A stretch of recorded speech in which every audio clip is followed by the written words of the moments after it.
పాలకొల్లు నియోజకవర్గంలో 224 మంది అంగన్వాడీ కార్యకర్తలకు ప్రభుత్వం ఉచితంగా 5G సెల్ ఫోన్లను అందించింది. కార్యక్రమంలో మంత్రి రామానాయుడు పాల్గొన్నారు.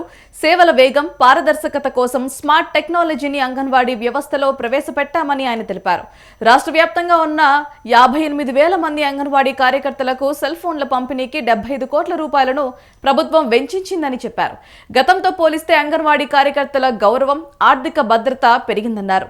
రాష్ట్రంలో 5,000 మినీ అంగన్వాడీ కేంద్రాలను ప్రధాన అంగన్వాడీ కేంద్రాల స్థాయికి కూటమి ప్రభుత్వం అప్గ్రేడ్ చేసిందన్నారు రామానాయుడు.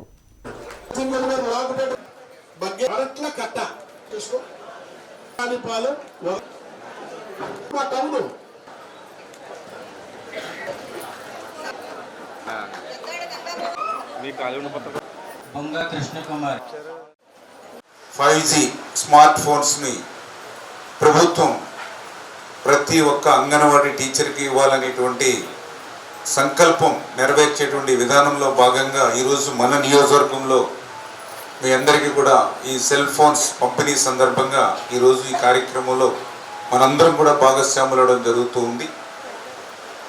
ఈ రకంగా ఆంధ్రప్రదేశ్ రాష్ట్రంలో దగ్గర 58,200 మంది అంగన్వాడీ టీచర్స్కి దగ్గర 75-80 కోట్ల రూపాయలు వెచ్చించి ఈరోజు ఈ సెల్ ఫోన్ల పంపిణీ కార్యక్రమానికి ఈ కూటమి ప్రభుత్వం శ్రీకారం చుట్టిన విషయాన్ని సందర్భంగా తెలియజేసుకుంటూ ఉన్నాం.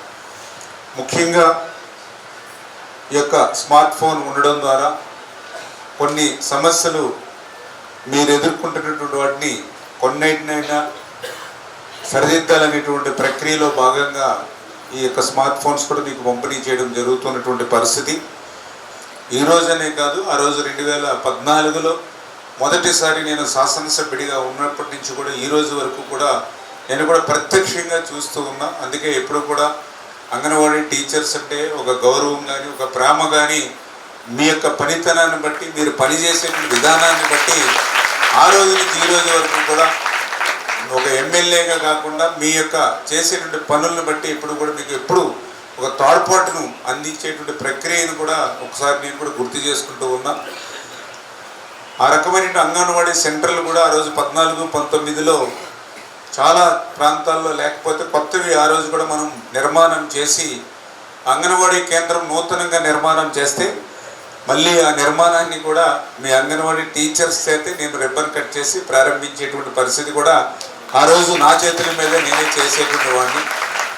అయితే దురదృష్టవశాత్తు ప్రభుత్వం మారినటువంటి పరిస్థితుల్లో 5 సంవత్సరాల నష్టం మళ్ళీ ఈరోజు కోలుకోవడానికి కూడా ఇంకా ఇబ్బందికరమైనటువంటి పరిస్థితి ఈరోజు ఉంది.